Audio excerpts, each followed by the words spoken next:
నమస్కారం అండి అందరికీ. నేను నాగేంద్ర ధవనం. ఈరోజు మన వంట వచ్చేసి బొచ్చి చేప ఇగురనమాట.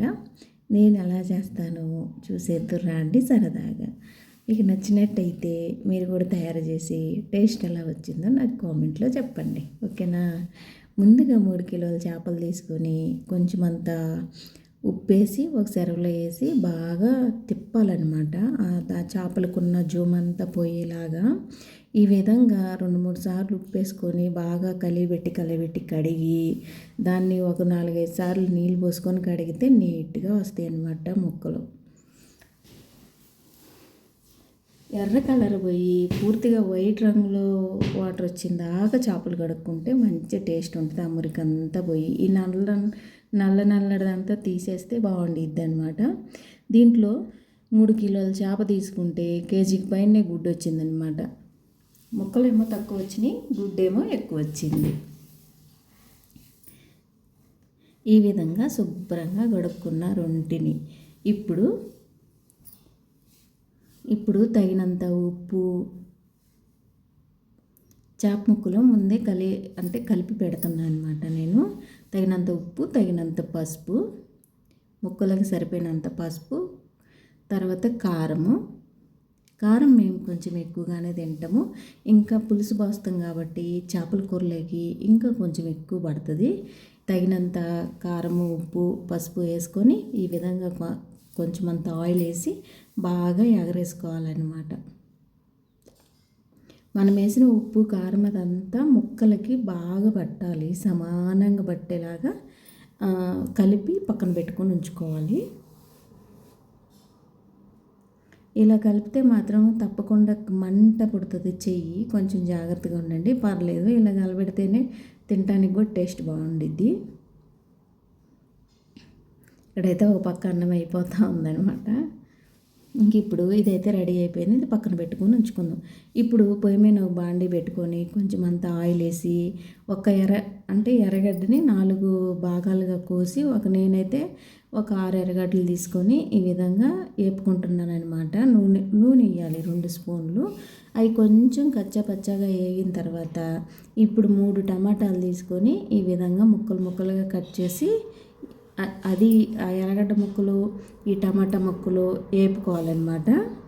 ఇవన్నీ పూర్తిగా వేగిపోవాల్సినంత అవసరం లేదు, సగభాగం వేగిపోతే చాలన్నమాట. ఇంక తర్వాత మిక్సీకి వేసేసుకోవడమే. ఇప్పుడు నేను ఒక 3-4 పచ్చిమిర్చి కూడా వేసినాను అనమాట, చీలకల్లాగా కట్ చేసి చేప ముక్కలలో. ఇది చల్లారిన తర్వాత ఈ మసాలాలన్నీ మిక్సీకి వేసుకోవాలి.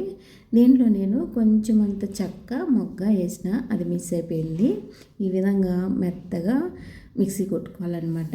ఇప్పుడు పొయ్యి మీద ఒక చెరవ పెట్టుకొని, మనం ఏదైతే చేపల కూర చేస్తామో ఆ చెరవ పెట్టుకొని తగినంత ఆయిల్ వేసుకొని దాంట్లో కొన్ని పచ్చిమిరపకాయలు సీలికలు వేసుకోవాలన్నమాట.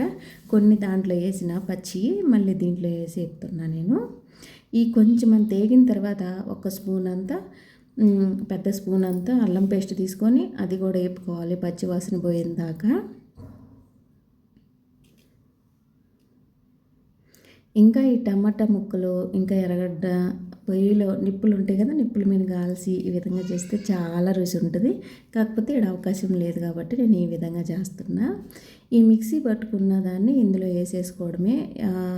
అల్లం పేస్ట్ పచ్చివాసన పోయిందాకా వేపి, ఈ పేస్ట్ అంతా అందులో వేపి ఈ నూనె ఏదైతే ఉందో అది పైకి తేలిందాకా ఉడకబెట్టుకోవాలి. దీంట్లో తగినంత ఉప్పు, దీనికి సరిపడా ఉప్పు, ఇందాక చేప ముక్కలకు సరిపడా ఉప్పు వేసిన అక్కడ కొంచెం అంత పసుపు, మళ్ళీ కొంచెం అంత కారం, ఈ పులుసుకు సరిపోయినంత, ఈ గుజ్జుకు సరిపోయినంత ఉప్పు, కారం అన్నీ వేసుకోవాలి. ఆ ముక్కలకు సరిపోయినంత ఉప్పు, కారం నేను వేసేసిన అందులో.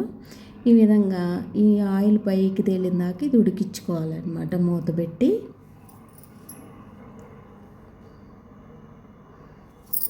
కలిగి పెట్టుకుంటూ ఉండాలి, లేదంటే అడుగు అంటుకుంటుంది, మాడిపోయిందంటే అసలు బాగోదు. ఈ విధంగా ఉడకబెట్టుకున్న తర్వాత నూనె పైకి తేలుతుంది, పూర్తిగా రెడీ అయిపోవాలి ఈ గుజ్జు. అప్పుడు ఈ చేప ముక్కల్ని ఇందులో వేసుకొని ఒక్కొక్కటిగా మొత్తం గెంటి పెట్టి ఇప్పుడు తిప్పుకోవాలి. ఇంక ఈ తర్వాత కొంచెం సెగొచ్చిన తర్వాత తిప్పినమంటే మొత్తం అంతా పప్పులాగా అయిపోద్ది అనమాట, చేపలు చిదిరిపోయి. ఇప్పుడు గెంటు పెట్టుకొని ఈ మసాలాలన్నీ ముక్కలుగా పట్టుకుండేలాగా కలిగి పెట్టుకొని కొంచెం వచ్చిన తర్వాత చింతపండు గుజ్జు పోసేసుకోవడమే. చింతపండు గుజ్జు కొంచెం చిక్కగా పోసుకోండి, చాలా బాగుండిద్ది, నీసు వాసన లేకుండా. చేపల పులుసులోకి తగిన చేపల ఇగురు మర్చిపోయినా, ఈ చేపల ఇగురులోకి తగినంత పులుసు పోసుకొని, పులుసుకైతే ఎక్కువ పోసుకోవాలి, ఇగురుకైతే కొంచెం తక్కువ పోసుకోవాలి. ఇది కొంచెం అంటే ఇరుకుగా ఉన్న కుండ కాబట్టి పులుసు నిండా ఉన్నట్టు కనపడుతుంది మీకు, అట్లేం లేదు, చాలా తక్కువ ఉంది పులుసు. 2 కరివేపాకు రెమ్మలు అందులో వేసేసి ఇంక మూత పెట్టి ఉడికిచ్చినాను అనమాట. దీంట్లోకి మసాలాలు నేనే తయారు చేస్తా. జీలకర్ర ఇంకా మెంతులు వేపి బాగా దంచుతా, అదే మసాలా ఇందులోకి. ఆ తర్వాత డైలీ వేసుకుంటా కదా నేను కూరలలో ధనియాల పొడి, నేనే తయారు చేసుకొని అది కూడా వేస్తానన్నమాట. ఈ చేపల కూర ఇంకా రెడీ అయింది, ఇంకొక 10 నిమిషాలలో మసాలా పొడి వేస్తాము అన్నప్పుడు ఈ గుడ్లు కూడా అందులో వదిలేస్తే అది బాగా ఉడుకుతుంది. అది అందులో వదిలేసి మూత పెట్టి పక్కన ఉంచుకోవాలి. ఇంకైతే ఉడికిపోయింది, మసాలా పొడి అయితే వేస్తున్నా. ఈ ఈ ప్రాసెస్ ఏదైనా సరే గంటి పెట్టి అయితే అస్సలు తిప్పకూడదు. నాకు ఆడ చేపల కూర మసాలాలు కూడా ఉండింది, అది కొంచెం అంత వేసిన, నేను ఉంది కాబట్టి వేసిన, లేదంటే జీలకర్ర మసాలానే సరిపోద్ది. ఈ విధంగా తిప్పుకోవాలి, అంటే మసాలా అంతా దానికి పట్టేలాగా. ఇంకా కొంచెం అంత కొత్తిమీర కట్ చేసుకొని కడిగి అందులో వేసేసుకోవడమే.